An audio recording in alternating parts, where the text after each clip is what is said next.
The purpose for today's press conference is threefold. One, we want to go over logistics on what it will be like for you as the media covering this event. Things have changed, obviously, since the last time this took place back in 2010, so we will go over some of that. We will also give you some information on how it will go with selecting media witnesses and who will be eligible. Brian Redd is our executive director. He will give a short statement and then we will answer questions to the ability that we are able to. My name is Glenn Mills. I'm the Director of Communications and Government Relations for the Department of Corrections. We also have in the room with us Brian Kenny. He is a more than 20-year veteran of the department and he would be the incident commander in this case. Now we do realize that there are circumstances that could delay this, but as far as the department is concerned, now that the death warrant has been signed, the clock is ticking for us, and we are going to proceed as though this is going to take place on August 8th. So what would happen is that this execution would take place shortly after midnight on August 8th. So on August 7th at 5 p.m. is when we would allow members of the media who are credentialed and cleared with us who want to be on the premises covering this event come in. Now, here's where the logistical change comes in. Last time this took place, the prison was right across the street from us here.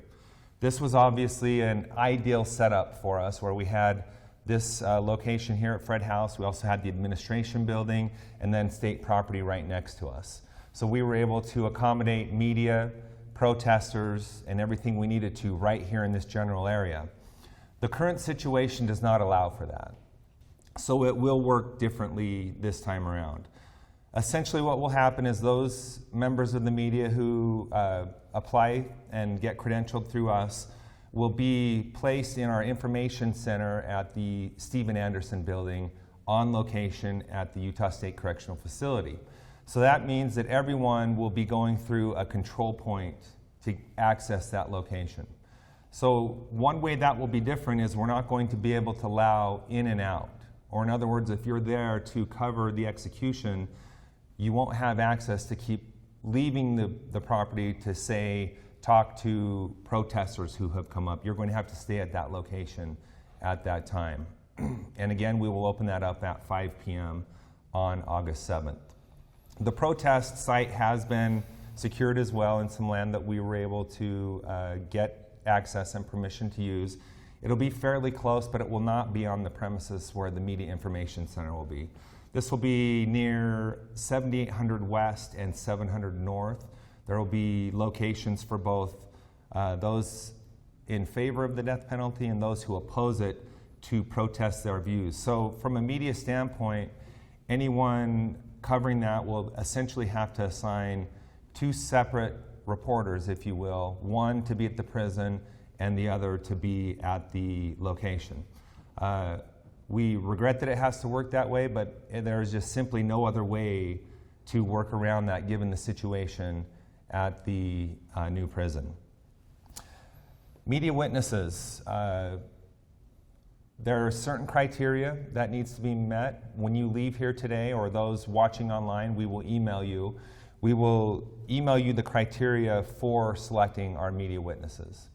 One of the questions I anticipate coming up is that in our policy, and something we are still sticking with today, is that it specifies certain newspapers that can qualify as media witnesses. That would be those in the Salt Lake City area and one in the area where the incident took place, and that would be Iron County. We all know, obviously, within the last 15 years, that has evolved somewhat, what a newspaper is. However, the intent to me is still very clear, and we will proceed that way. For example, I see the Salt Lake Tribune here today. They would certainly qualify as a Salt Lake City daily newspaper. Anyone else who thinks they would need to make a compelling argument, and we will take it from that point when you sign up. On this sheet that you will receive today, there will be a link to a Google form, and that is where you will put in your application to be a media witness. As far as certain entities go, If there are more than one person from one news organization, we would ask you to work it out between yourselves who you want that to be, as opposed to leaving it to us to decide. But we see you as an important partner in this situation when it comes to transparency and accountability, and we will be providing the access that you need to cover this effectively. Ryan? Thank you, Glenn, and thank you for being here today, those of you in the room. We do appreciate your involvement and your willingness to cover this. You're an important partner, as Glenn mentioned, and we want to make sure that you're having the access that you need. With the signing of the warrant, the process now shifts to the Department of Corrections, and we've been preparing since late last year when we learned from the Attorney General's office that the case might be coming forward, the appeals may be exhausted. And so I want to also appreciate the team here at the Department of Corrections who has been preparing since late last year and helping with the logistics and understanding the protocol and putting things in place. I do appreciate them. When Director Kenny is here, our incident commander, and to thank him as well for his leadership. We just want you all to know that we are going to fulfill this responsibility as statutorily outlined and required, and we'll do it in a professional and respectful way. And I think at this point, really, we're just here to answer a few questions if you have any. Will you be updating your execution protocols as the defense for Mr. Honie has called for, saying that you're using a new drug, you're using a new drug cocktail? Doesn't that necessitate updating those protocols, and could that potentially trigger its own round of legal challenges? So state statute and our department policy indicate the use of sodium thiopental or an equally or more effective combination of drugs. Sodium thiopental is widely unavailable, and we have worked with our medical professionals who are confident that the drug combination that we shared with you all last week will be equally or more effective. If I could just add something to that, Ben, these policies and procedures have been in place for decades. Mm-hmm. We're confident that we still fall within those guidelines that we have for ourselves, in that we are only going to be coming up with a different combination of drugs. But we do believe that they will be effective and fast. That is the consultation we have received from the medical professionals we are working with. I will make note that one thing, there are some small technical changes we do need to make to the policy, but those are all related to the move of the prison from Draper to Salt Lake City. But these protocols and processes, they've been in place for decades, and we'll be following them as much as possible outside of those small changes that we need to make. Will you be using a physician? Because in court yesterday it was claimed you're using a pharmacist, and that's illegal. We have medical professionals, including doctors and pharmacists, involved. In this drug cocktail combination, do you have the procedures as far as what order they're administered? This all came out in court yesterday. Sure. This is all a lot of questions that the defense has for the Department of Corrections, which is, how do you administer them? In what order? What's the dosage? All of these things. And I guess, how does this not trigger, even though you're using similarly situated, which the statute allows, does this not trigger an update of your own protocol? So those discussions have been going on with our medical professionals. There's been countless hours of those discussions. And until the warrant was signed, we can't finalize those things. I mean, the weight of the individual may change. So all of those things will be calculated now that the warrant is signed and will be made available. And will be shared with the Attorney General's office, and then it will go from there. Do you anticipate additional legal hurdles or a clemency? Have you been apprised? Is there going to be seeking relief through the Board of Pardons and Parole? In addition, we know we've got litigation before the state Supreme Court already. Correct.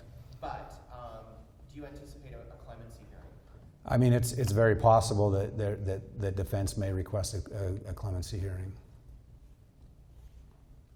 They have 7 days after the warrant is signed to request that. So if that were to happen, it would happen within the next 7 days.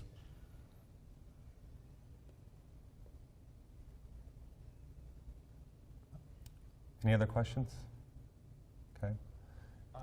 If this does go forward, and then I guess, do you have a sense of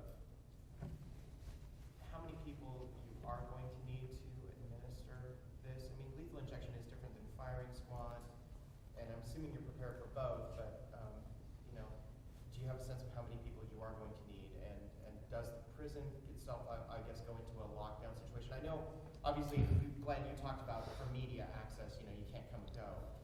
But in terms of the last execution, which I was at, the entire prison, I believe, went into lockdown. Are you expecting a similar situation this time? We anticipate something like that at some point. The wardens at both prisons will make that determination. So that's a possibility. Also, the execution will occur in the early morning hours when individuals are already locked down as it is. And do you have a sense of how many people you are going to need for this? We have a large team. We have transportation. We have protest zones, media zones. We'll have the process going on inside the prison. We will have the medical professionals involved, including an IV team. IV team. Is that how you say it? Mm-hmm. Yeah.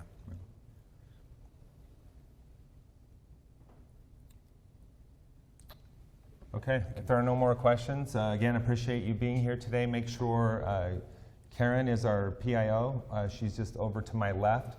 She will have the documents that I was talking about with all the information you need as far as becoming a witness to this and more detail as to how the logistics will work when the event takes place.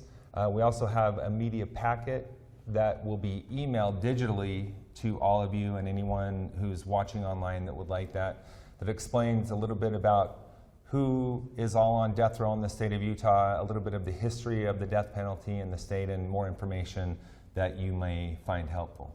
Thank you so much for being here. Thanks.